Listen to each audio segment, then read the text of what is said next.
You're listening to the Black Eagles podcast with Sinan and Kaan Bayazit. Ahmet Dursun Sergen aldı. Sergen Bülent yan yana. Sergen Bülent. Sergen. Orada Tümer var. Tümer'e doğru aksın kaybetti. Tümer topu aldı. Sergen aldı. Gol. Sergen attı. Sergen attı. Şampiyonluk geldi. Sergen attı. Şampiyonluk geldi. İbrahim'in pası. Yuma. Şimdi Ahmet. İkinci gole gidiyor Beşiktaş. Ahmet.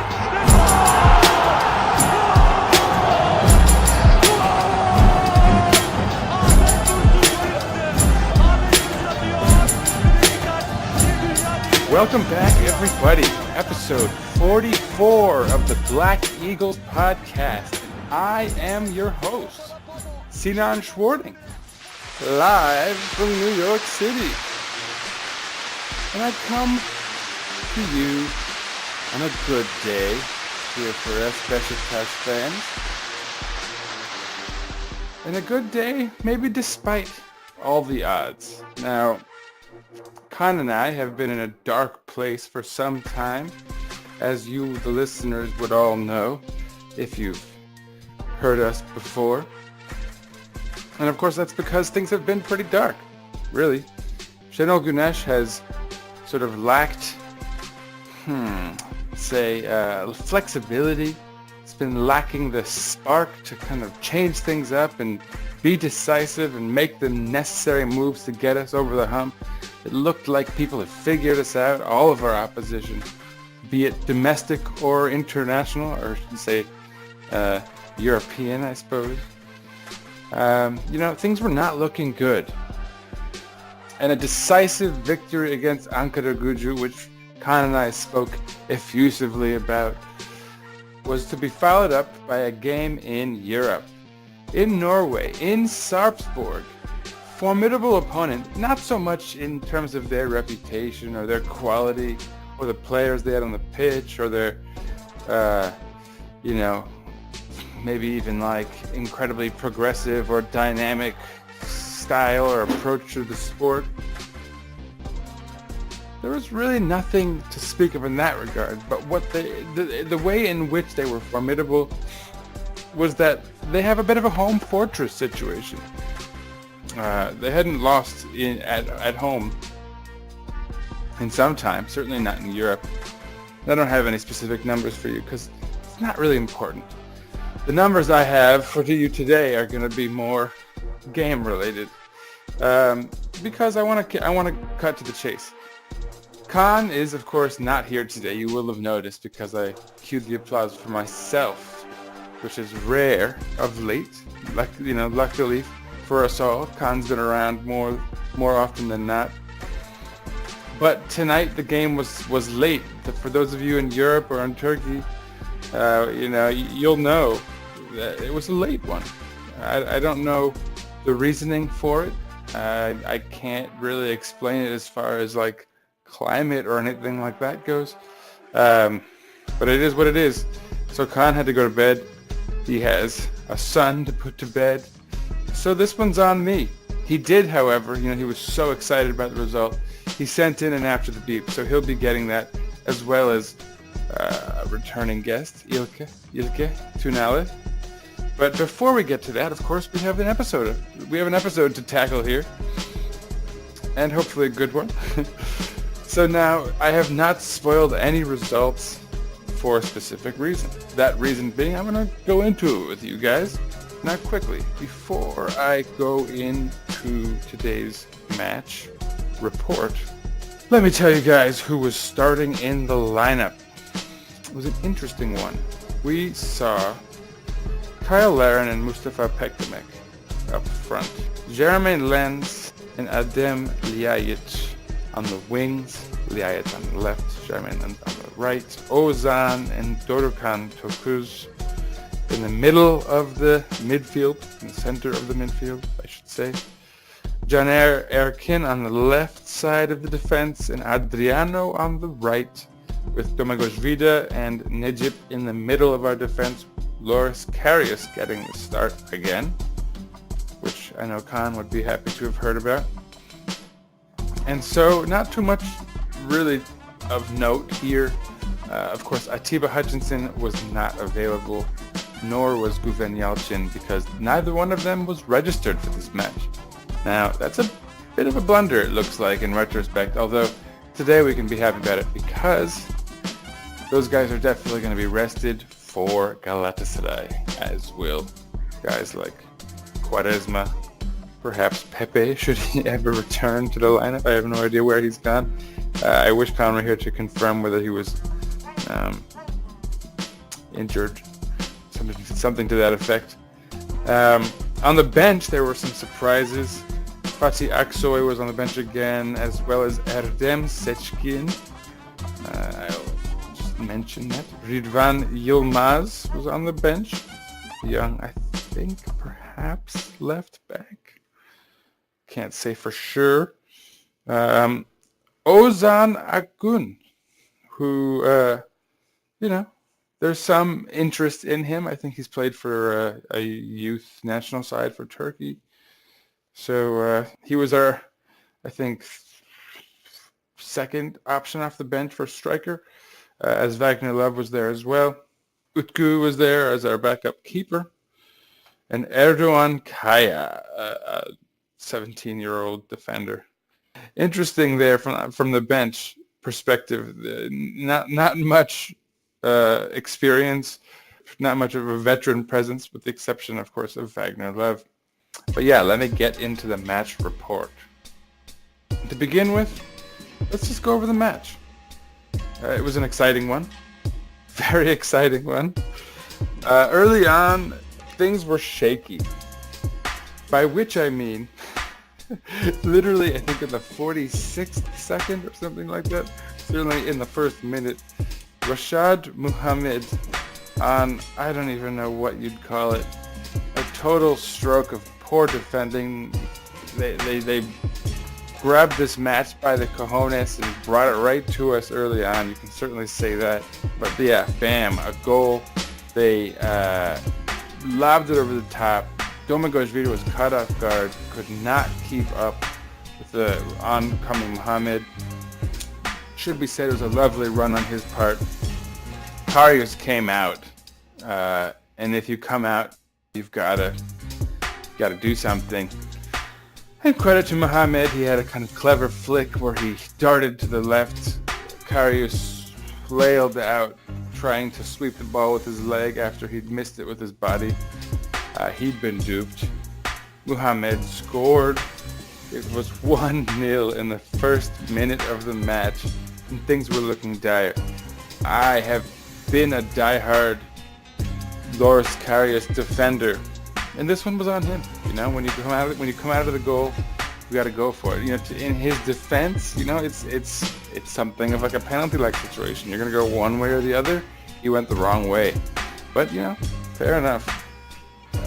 I'm not going to call that a screamer on his part. It was the kind of mistake a keeper makes in those scenarios. And bottom line is that the ball shouldn't have gotten there. As always, the keeper's the last line of defense, and they just sliced right through our defense.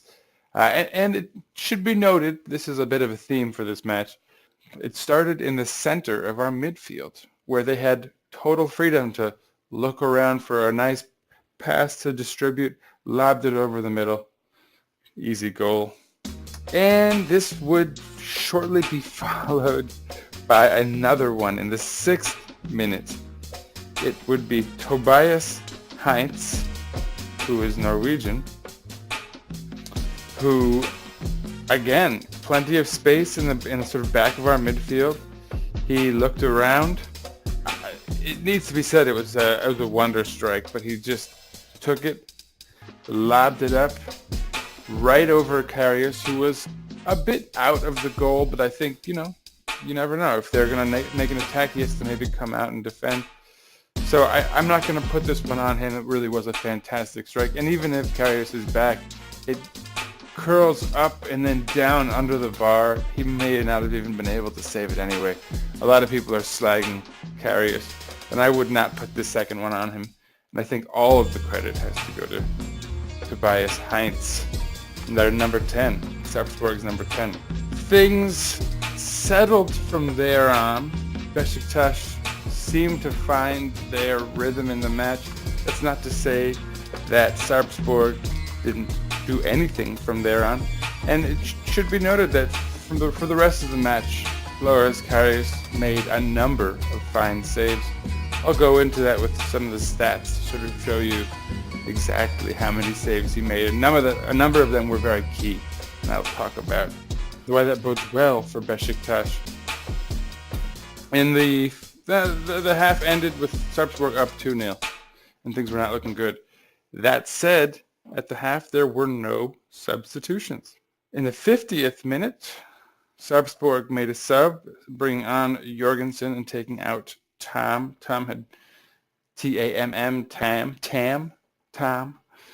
He'd played a vital role, I thought, actually, for Sarpsborg defensively, and so that may have been a bit of a mistake tactically. Nonetheless, things carried on in the 55th minute. Ljajic got himself a yellow card and a clumsy bit of defending. It was probably deserved.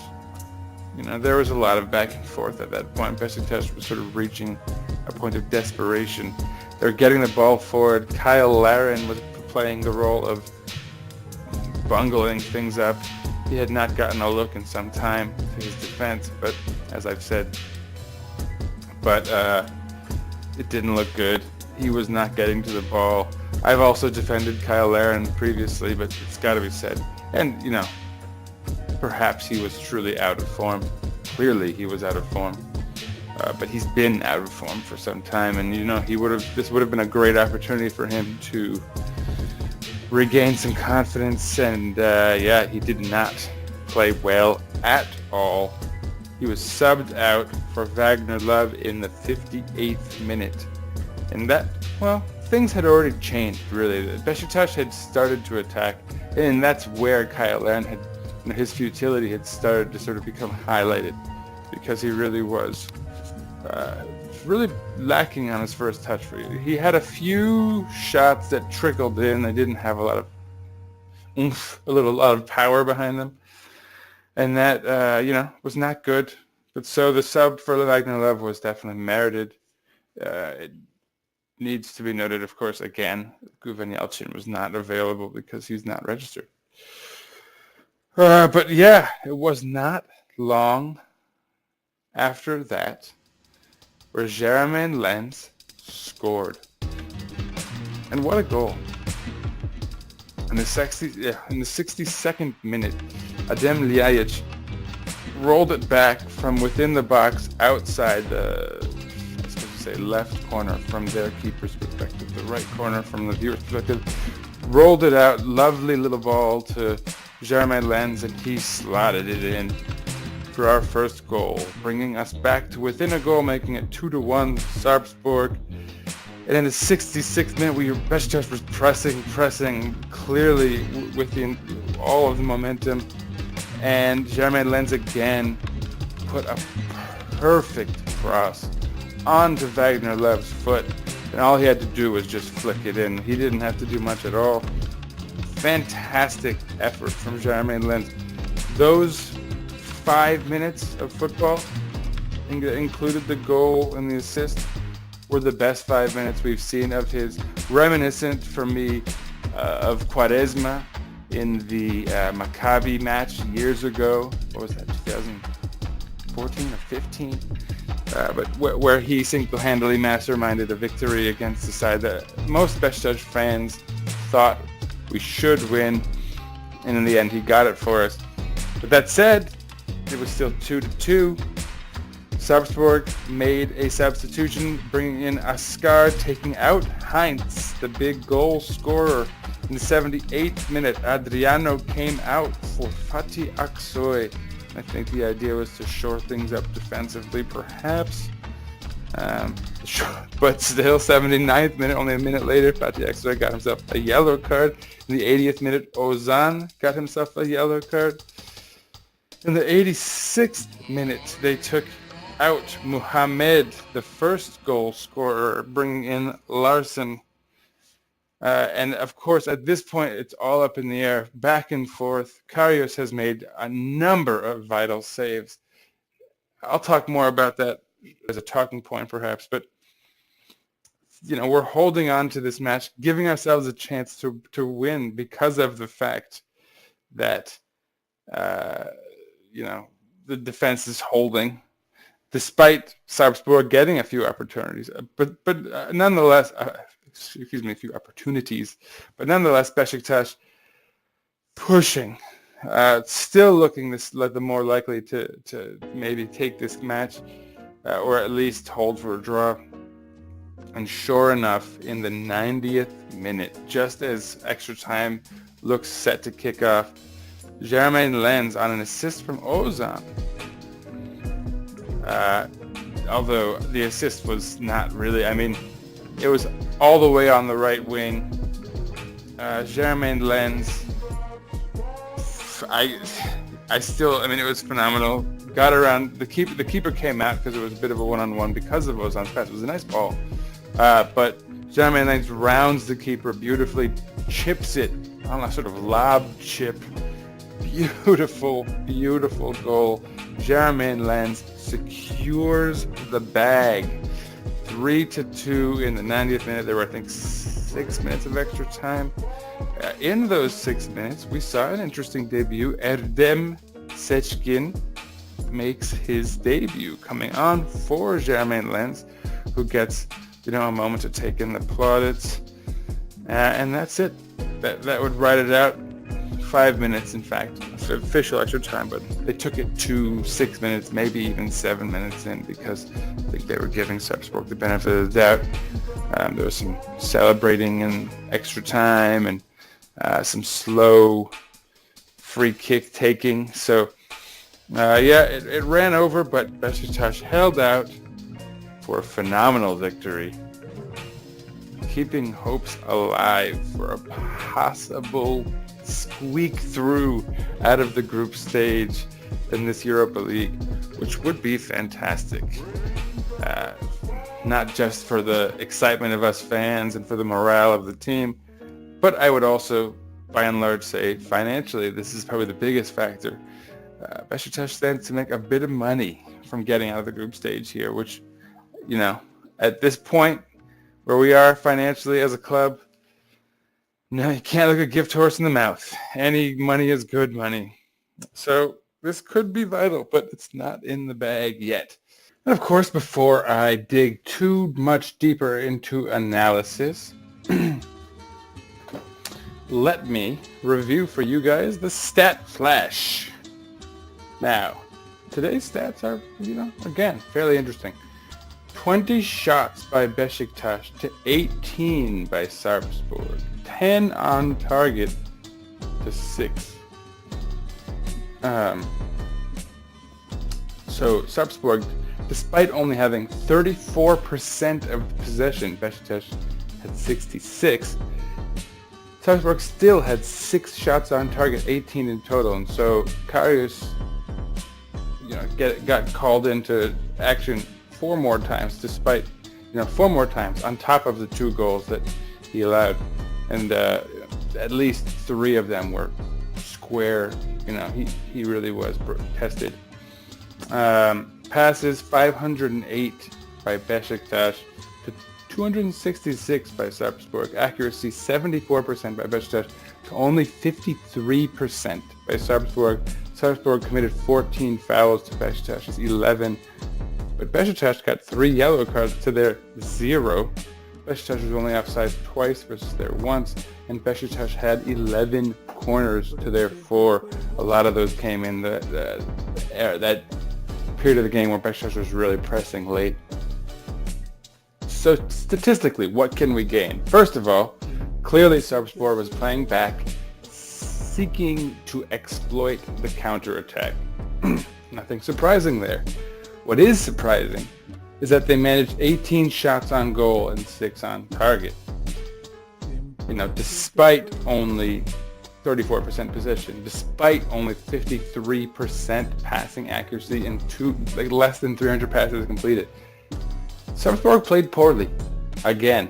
And, that is, that was very much reflected in the flow of the match. Beşiktaş was clearly the better side, and they were on the attack throughout, which, again, you would also expect because Sarpsborg was up 2-0. But, it needs to be said that they were far too effective in their strategy, which has been the case throughout the season so far. Teams that are plucky and looking to exploit on the counter and have pace and athleticism, have a lot of luck versus Şenol Güneş's tactics, which needs to be said that, this time Beşiktaş responded. And the clear positive thing here is how many shots Beşiktaş had on target and shots in general, 20 and 10. I think that's all I really have to say for the statistical analysis, and I'll sort of get more into what it all means. But are these stats reflective of the match? I think they kind of tell the story, and that's accurately. They tell a story of Sarpsborg being pushed back and playing on the counter, but they also tell the story of them being very effective and probably too effective playing that way. And I think the reality is, with more talent individually and that tactic, they probably score a lot. And without Karius making a lot of those clutch saves late, not late, kind of building up to the late stretch, really at the end, Beşiktaş had totally wrested control of the match. But there's not all peachy around here because there's clearly something wrong in this regard. But let's move on. Beşiktaş is in second place now. Genk and Malmö drew today, 2-2. So Genk is in first place with 8 points. Beşiktaş is in second place with 7 points. Malmö in third with 6, and Sarpsborg with 5. The final match day of the Europa League will pit Beşiktaş against Malmö in Vodafone Park. So, going into this, Sarpsborg was supposed to be the weaker side who could spring a surprise given their sort of home fortress scenario. Malmö was maybe projected to be the worst. So, in theory, on paper, this is the team you want to have at home on the last match day to have to win, should you have to be in a scenario where you have to win on the last match day. Of course, that's not exactly true. If Beşiktaş and Malmö drew, and Genk won, or Genk and Sarpsborg drew, Beşiktaş is through. But a victory secures the bag. A victory wins this for Beşiktaş, sends them through, and that's the only way you really want to do this. You don't want to leave this up in the air. You don't want to put this in anyone else's hands. Beşiktaş needs a win at home against Malmö. With that said, Beşiktaş could even take first in the end. After all of this disastrous play in this group stage and all of the worry and all the fretting and all of the, panic button smashing done by many of us, Kaan and I certainly included, with a victory and a Genk draw or loss, Beşiktaş would go through first in this group. With that said, if Genk wins, Beşiktaş would end second. And of course, if Beşiktaş lose against Malmö, they are not going through because Malmö would. There is a potential scenario where Beşiktaş draws, Sarpsborg wins against Genk. And you have 3 teams with 8 points, in which case goal differential comes into play. It's tricky. It's very tricky because I think that would basically mean Beşiktaş is out. Although not necessarily. It would depend how much Sarpsborg won by. If Sarpsborg won by a lot against Genk, then Beşiktaş could theoretically pass Genk on goal differential, though if it comes down to head-to-head, Beşiktaş would lose because they lost and drew to Genk. So it gets convoluted at that point. Again, what Beşiktaş needs to do is defeat Malmö. The obvious perk here is that it's happening at the Vodafone Park. Let's not spend too much more time on that, with the exception, perhaps, of noting that match is not until December 13th, so there's still 2 weeks until that decisive match will occur. Before then, of course, we have some big matches in the Super League, specifically a derby match this coming Sunday, which I will talk about more after I analyze this match. Now, this is a fun one. This was a fun match. First of all, the guy getting criticized the most is Loris Karius, and he does not garner my low light today. He would not at all. In fact, let me say something. Let me spin this narrative a little bit. He's being blamed for both of those goals in the first half. Let's say they're fully his fault, which I don't believe they are. The first goal, like I said, kind of a typical goalkeeper error, not a huge blunder. He comes out for the ball. Instead of going one way, he goes the other. He makes a mistake. They score. You know, it's not like he kicked the ball into our own net or something or did something stupid. He came out. I think the question of whether he needs to come out there, look, it's a one-on-one scenario. Everyone has their own strategy, their own approach. He lost, right? That's that. Not a huge blunder. Second goal. Should he be set further back? How'd it go? Again, maybe. No one anticipates that shot. No one should anticipate that shot, particularly against this opponent. Like Tobias Heinz, are we expecting him to have a sort of Rakitic blast from like the midfield? No. Again, there was no central midfield there to stop that man, Heinz, from taking his time, assessing the situation, and blasting that shot in. Even minimal defense from the center of our midfield would put him on his back foot, make him think twice, make him rush that shot just the littlest bit, whatever it is that prevents that from being literally the perfect shot from there. Just, I don't even want to stress. Like, credit to Tobias Heinz. Really fantastic. That was a fantastic goal. He needs all the credit in the world for that. Now, with that said, let's say those were both fully Loris Karius' fault. Let's take the most negative opinion there is. You cannot objectively say that from that point on, he's not why they only scored 2 goals. This match could easily have been killed 3 or 4 more times after those 2 goals. They could have just this could have been a Liverpool-esque disaster based on the amount of chances they had after those 2 goals they scored. For whatever reason, and again, I want to put my focus on the center of our midfield. And, I'll talk about that in a moment, because that's probably going to be my low light, in fact. Despite that first half, Loris Karius was phenomenal, and going like from then on, and he made one huge save after the other, denying point blank opportunities that maybe Sarpsborg could have been a little bit more clinical in their finishing. But credit where it's due, Loris Karius was huge, and here's why this is a big deal. This was the Europa League. I don't have to be a big time historian here.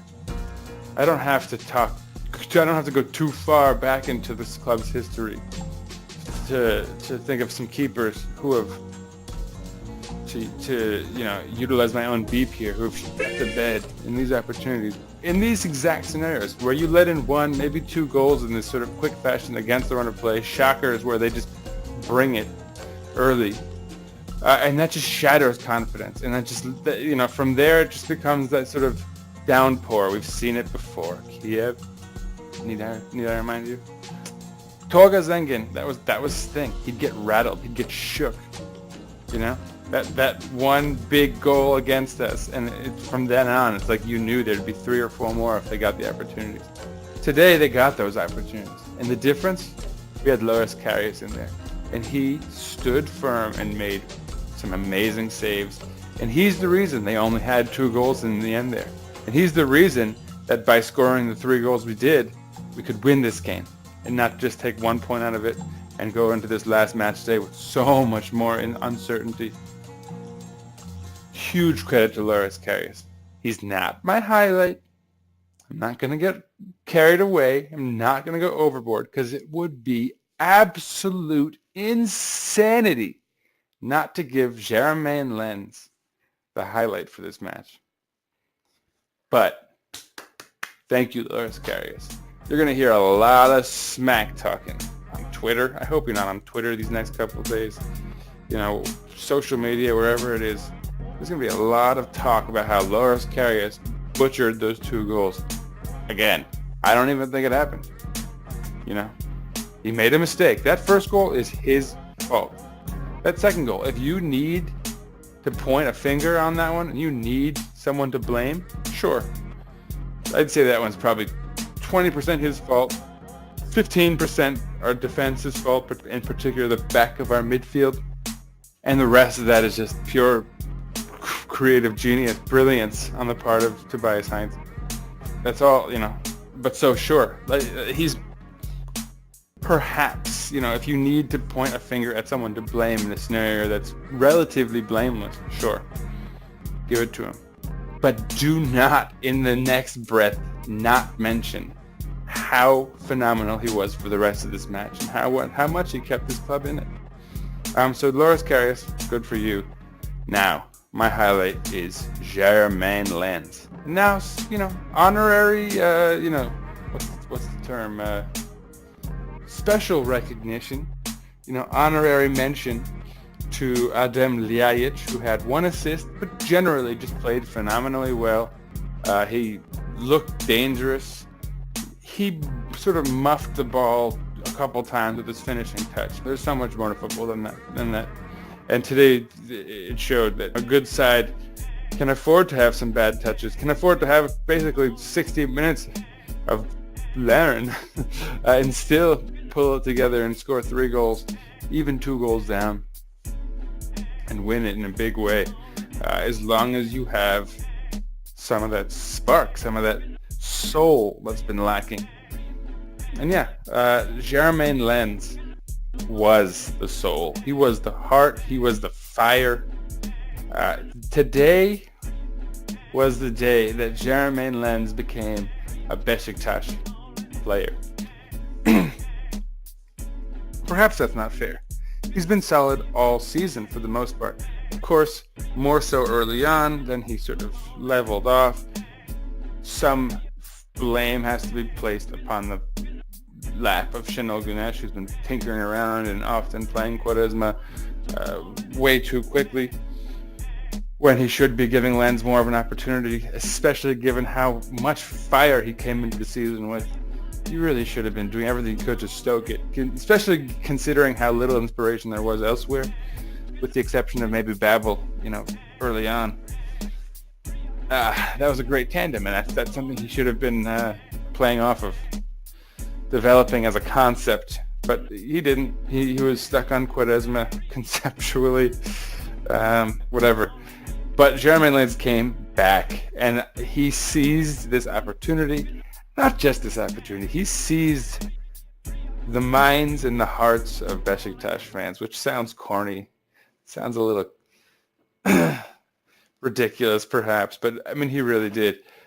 I mentioned it earlier. It like, for me, Quaresma became this sort of theoretical legend when he grabbed that match against Maccabi all those years ago. And of course, he's done phenomenal things since then. Of course, many people would argue he's done a lot of negative as well. All that stuff with his departure, coming back with a little less energy, you know, and you can't really criticize him too much statistically. He's given the team a lot in terms of assists. In fact, he's having one of his better seasons in his whole career, certainly with Beşiktaş, in terms of statistics, particularly assists again. But today, Jermaine Lens cemented himself in the sort of fabric of this club's history. If he never does it again, there will be this match. But the fact is, what he showed in this match is that this should not be it. You know, that he has that spark and that desire. You don't want to talk about things like love for the badge, because, you know, what does that mean? You can never get into the mind, the psychology of another person, certainly not without speaking to them directly and having him weigh in on it. But it looked today like he wanted Beşiktaş to win at all costs, and he made it happen. So yeah, Jermaine Lens, you, sir, are my man of the match. You earned my highlight. Now, my low light. This is going to bother some people. Because he's got his whole sort of stan base instead of fan base. See what I did there? But Ozan Özyakup, you, sir. And, I mean, I don't want to be living in fantasy land here either. Dorukhan Tokuz earned some ire here as well. The whole center of the midfield was just abysmal. Non-existent. I blame them mostly. In fact, I don't even think... earlier I said Paris is like, if you need to point a finger. No, I'm actually going to put most of the finger on... that sounds funny, but yeah, on those guys, on the center of the midfield. Particularly Ozan, though, because, again, he's the guy who's... Dorukhan's 22, he's just sort of setting the foundation of his career here, and he's done quite well thus far in the big picture. Today, maybe not, but Ozan, he's our captain. He's the guy who you're supposed to be able to rely on in these scenarios, who's supposed to be pulling the team up. And all too often, especially early on, like when the defense, and I was noticing this quite a bit because I was saying, where is the center of the midfield? What's going on? Like when things were looking really dire after they scored not once, and then not only the first time, but the second time, and we weren't really stringing anything together. Where is the center of our midfield? And I was watching Ozan even while the run of play was elsewhere, and he, the opposition would cut off the angle between him and whoever had the ball, and he was not making any effort to dupe whoever was blocking that, whoever was cutting off those balls. He wasn't making an effort to get out there and sort of make himself available to receive the pass. He was just lethargic. He was a ghost, and he's been ghosting for so long. Kaan in our group chat made a joke like, "Oh, it's like we haven't seen that before," because we've seen plenty of it. And there it was again. Really poor. Shouts to the defense in general. Vida was not so solid. They were letting balls into the back very easily. But again, it's when there's no opposition in the center of the midfield and your opponents have all the time in the world to sort of mastermind how they're going to get through your defense. It's not going to be that hard. They're going to find a way. You got to put pressure on the ball. Center of their defense was just terrible. Sorry, the center of our midfield was just absolutely terrible. And it's not, that can't go on. That can't go on. Ozan's got to snap out of it. Dorukhan, might not quite be ready for that much pressure. But again, Atiba's back. For Galatasaray, that could be key. Of course it'll be key. He's always such a vital player in these big games, especially the derby matches. He's been around the block. It'll be great to have him back. We probably very much could have used him today, but again, this Galatasaray match is huge. And it's maybe very good that he's rested. Honorary mention as far as lowlights go to Kyle Larin, who is beyond my defense right now. He was just really poor. He needed to come out so badly that I was even happy to see Wagner Love come in. And I had joked, I was like, let's see Ozan Akgün, this new kid. Because honestly, I don't want to see much of Love, but he scored.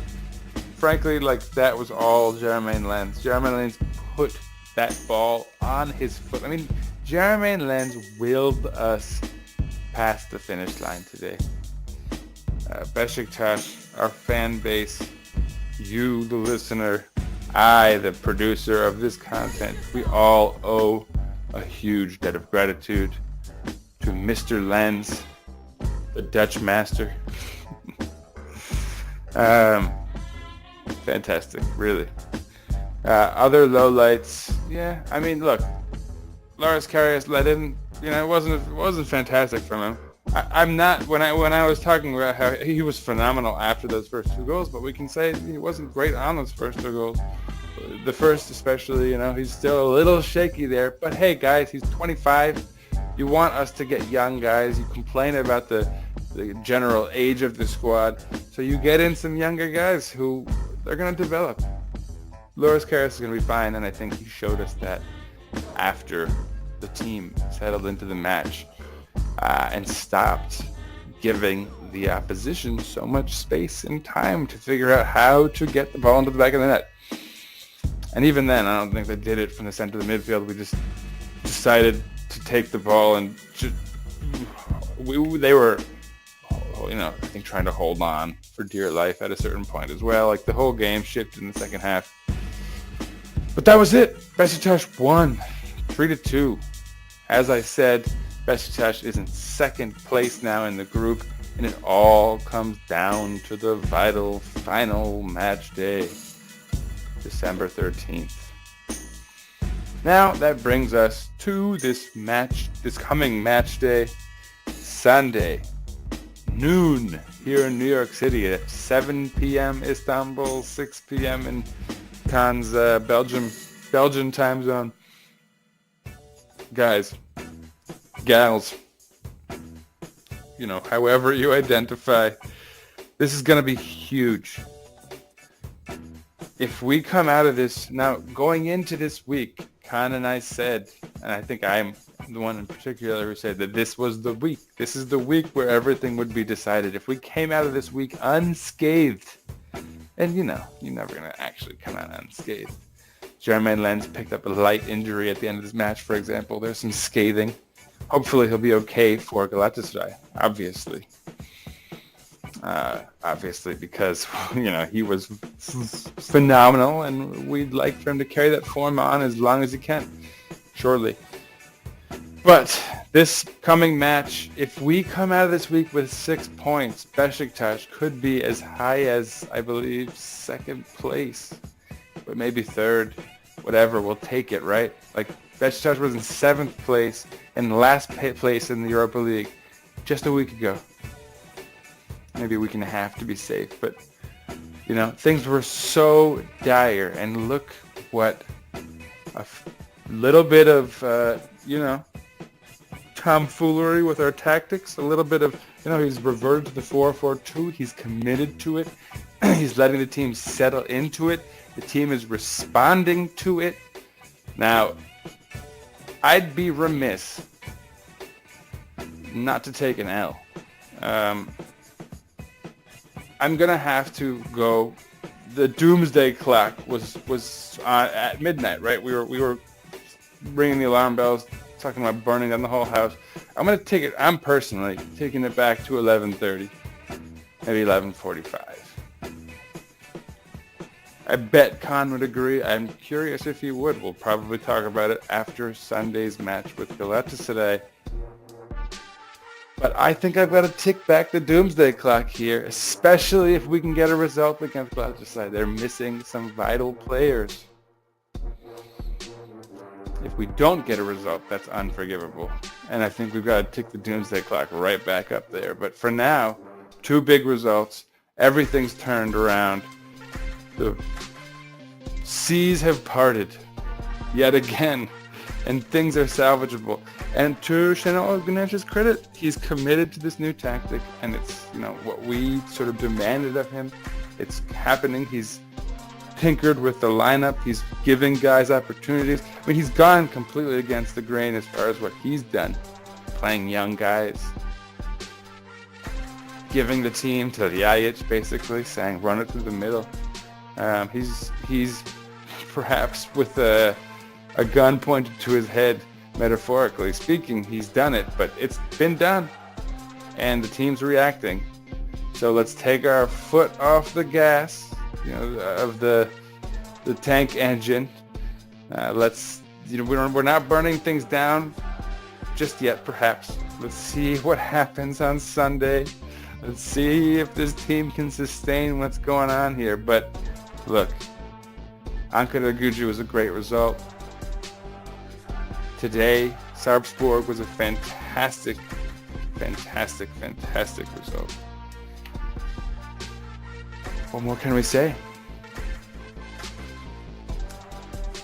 Follow us on Twitter at Eagles_podcast. Follow me at Sir_Writes_a_lot. Follow my usual co-host at Razarian, RAZZERIAN.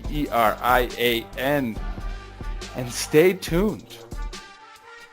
Today's After the Beep will feature our co-host, your favorite co-host, Kaan Bayazit, he had to weigh in. Couldn't stay up late.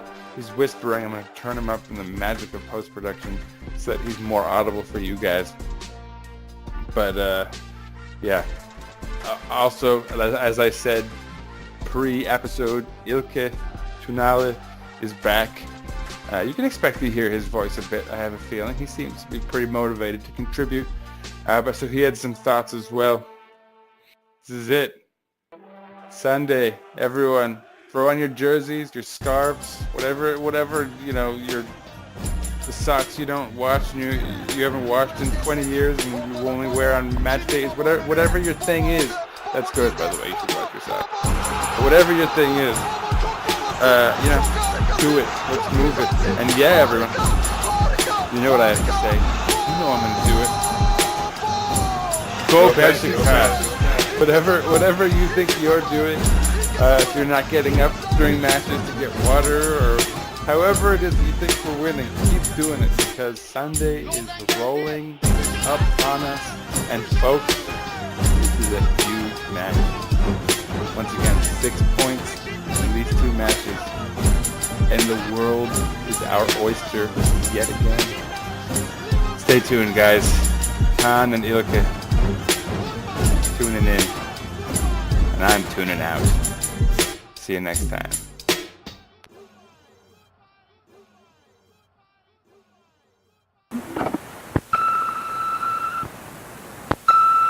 Hi everyone, Kaan here.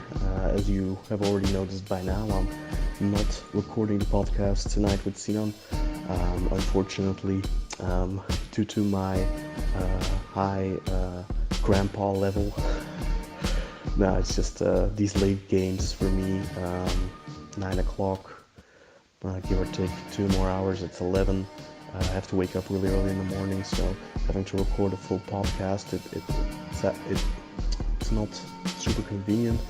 But I did definitely want to share my 2 cents on this game because what a match it was, really. I think it kind of epitomized what is wrong with Beşiktaş this season, but also it showed the light at the end of the tunnel. Now I do have to say, I do think that Sarpsborg, after about 30 minutes, they were done. I think physically they seemed spent. The season in Norway ended, I believe, last week or the week before. So they've already had a really long season behind them. I think you could definitely tell. But let's get into the game quickly. My thoughts on the match. You just can't start a match any worse than we did. That goal that we allowed, it's just silly. They're allowed to just one simple pass slices us completely open through the middle. I think that if Karius comes there, he either has to have the ball or he needs to wait and attempt a one-on-one. He comes out far, just outside of the penalty area, but that puts him in a huge disadvantage because he can only make a save with his legs. He can't use his hands there, so I think that was a mistake on his part. He should have waited a little bit longer. But I do have to say, of course, you can't blame that all on Karius. Yes, that's on him that he concedes that, but I mean, the way they just cut through us and the defense, it was like they weren't standing there. And I kind of have the same sentiment about their second goal, really. Again, there was very little pressure on the ball there. The guy, Heinz, was allowed way too much time to pick and choose basically what he was going to do. Karius caught a little bit off of his line, but I mean, he's a sweeper keeper, so that's where he's going to be. He's trying to play with the team and be alert, and unfortunately for him, he got a little bit caught off guard there, but that was an amazing shot from Heinz. I think if you give a player that much room, that much time to pull off a shot like that, then you're asking for trouble. And then it's 2-0 after 6 minutes, and I think most of us probably thought that was it. But I have to say that once the initial storm kind of calmed down, and I think this is of course is normal because Sarpsborg, long season behind them, having a 2-goal lead, obviously they're going to sit back a little bit. I mean, it's just how it goes in football. But I really kind of liked how we responded, because in the past this season we have responded really badly to these types of setbacks. I mean, look at Malmö. I think in Malmö we played a decent game the first half, had the chances, but we didn't score, and then they scored and we completely fell off the map. That didn't happen here. I thought Adam Laic was probably the only guy in the first half that was really good. And then Jermaine Lens was decent. I think everyone else was kind of subpar, especially Ozan, who was completely ghosting. I think I heard his name for the first time around the 37, 38-minute mark, and that was, I think, when he made a fall or something like that. So Ozan, very uninvolved in the first half, and I'm not one to hate on Ozan, but that's not what we expect from him as a central midfielder who is supposed to dictate the game, who's supposed to touch the ball, at least 50 times, preferably 80 times or so, if you're dominating, which he has in the past, but that's simply not coming out right now. Very disappointed in him in his first half. Laic was good. I think we should have scored in the first half. We had some good chances. Mustafa had one or two. Laren had one or two. We just had good chances. Adriano had a couple of dangerous shots from just outside the box. So really we could have easily gotten the score sheet in the first half, but there was like one really dangerous attack that Sarpsborg had that could have also been a goal. But like I said, I think really after about the 30-minute mark, they were physically spent, is what I felt like, and you could see that in the second half as well. That the way the match was shaping towards the end of the first half, the last quarter in the first half, that's just how it continued in the second half. And I even told my friends in our WhatsApp group that we made a good start to the second half. The main issue, I think, early on in the second half was just Kyle Laren's ineptitude up front. I think if Wagner Love would have come on at halftime, this could have been an easier match for us. Fortunately, he did come on later and score. But Laren really definitely should have scored a couple tonight. Fortunately, he got subbed around the hour mark, but by that time he probably should have scored twice already, just in that 15-minute time window in the second half. But then we had that great Jermaine Lens goal. Might have taken a slight deflection, but it was a really good taken shot by Lens.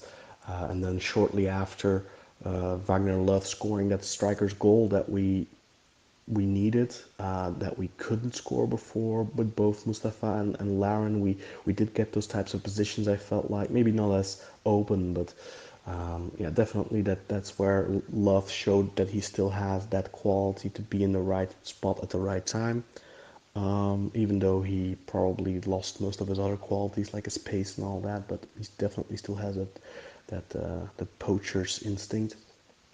And then I thought we were going to score a third, and Laic looked very lively and wanting to get that win. I'm very, very pleased with what I saw of Adam Laic again today. I thought he was great. For me, he's our man of the match, despite the fact that, and I'll get back to this in a second, that Lens ended up being the match winner probably with that second goal. Yeah, I thought Laic was great. And not always successful in what he tried, but he was just taking so much initiative, and he was constantly, he was full of ideas, trying different things, turning left, turning right. He was very unpredictable for the opponent, I felt, and he was incorporating teammates in the play. That's what we want to see of Adam Laic, and I think that's what we're going to need if we're going to salvage something from this season. But then ultimately, of course, they score a goal that got disallowed. I am not 100% sure that their striker was actually offside. One of those two players was definitely offside, but I think the second one might not have been. So we might have lucked out there that there's no VAR. I'm not 100% sure. I only saw one replay. But that was basically all they did in the second half, I think. They were very timid. They really couldn't do much on the counter. We were constantly pushing them back, recovering possession after our attacks. We were really smothering them, and that's what I wanted to see. We grabbed them by the throat, pushed them back, and again, I think that's largely due to the fact that they already have a very long season behind them, so we shouldn't put that all on us. It's definitely also their fatigue level. But then to get that winner late in the game, great little lofted goal by Lens, and I think that also kind of crowned his match. He definitely looked hungry. Even when we were 2-0 down, he was, besides Leitch, I think the most eager man on the pitch. And that's what we want to see from our players, and I think that's what we can, that's the least we can expect from them. Sometimes we've seen performances, Ryan Babel has gotten a lot of stick lately for being that guy that doesn't seem to care sometimes. I think the opposite is definitely true from Jermaine Lens, especially in this game, and I think that deserves to be rewarded, and I think he should be getting more starts in the coming weeks. Hopefully he didn't pick up any injury, and hopefully he's going to be 100% fit and plays in the weekend against Galatasaray. I think I'd really like to see Leitch, Lens and Quaresma on the pitch, and then hopefully Guven. But yeah, great win for us, and we went from being out of Europe, virtually out of Europe, and Sinan even said at halftime, he said it's going to take a miracle, and I said, I'm going to put that feather on my cap. I said it's not going to take a miracle, but it's very unlikely that we're going to get something here. But I think a miracle was still a little bit too far away from what it was, but because I did feel that if we got that goal that we could get back into it and could get at least a draw here. But to get a win, it's incredible because this puts us completely in the driver's seat. This means that if we get 1 point at home against Malmo, that we're through, regardless of the result in the other game. Of course, if we beat Malmo, then we're through anyway. But a point is enough. We just need to not lose our next game and we're through to the round of 32. And I think that while I'm recording this 55 minutes ago, nobody would have believed in that. So, yeah, all I have left to say is go Beşiktaş. P.S. Where are all those Lens haters? I would like to go on the record that I have for the past 18 months kept supporting Jermaine Lens. I would just like to put that out there. I think that this is what we want to see from him. This is his capability, and he's a great player, and he should just get more of a chance. Simple as that. Go Beşiktaş.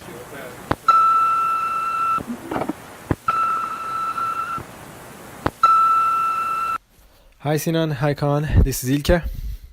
And I want to say a couple things about the game against Sarpsborg.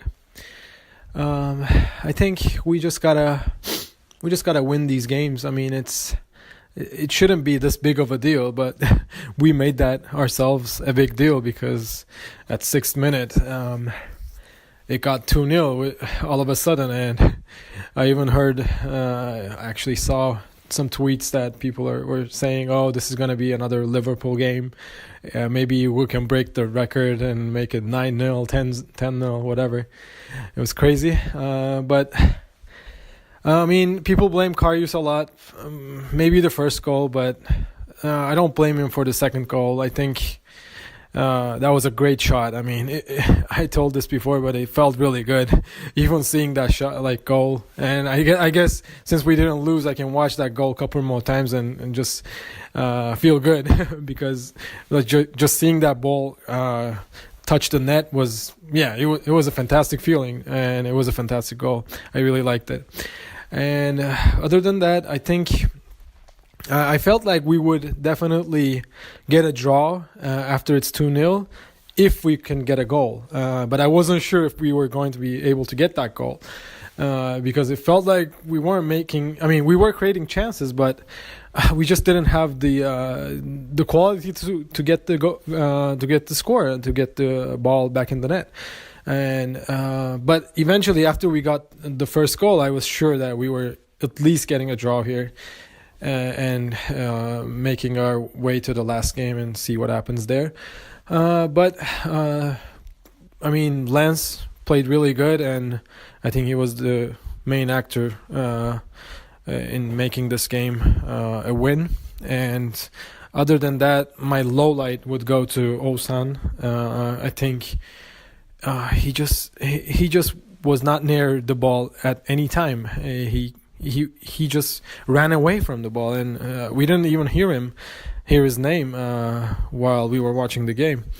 And it felt I feel bad for him, actually. Like, Oğuzhan was one of my favorite players.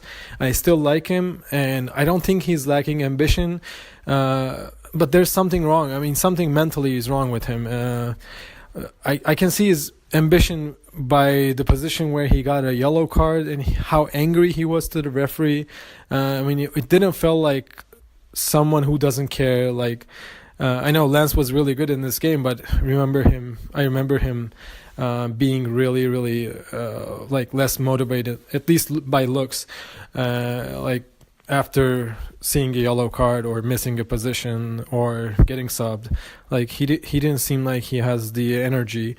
But Oğuzhan doesn't lack that, but there's something wrong with this guy mentally, and I hope the coach will get this solved, and also the fans. I hope they act better on him and don't boo him, so he can get back mentally to a better state. That's about it, what I want to say, and hopefully we'll get a win against Malmö, and who knows, maybe we'll get a first place if Sarpsborg can pull a tie at Genk. But yeah, less chances. Thanks, guys. See you around. Beşiktaş International hopes you enjoyed this program.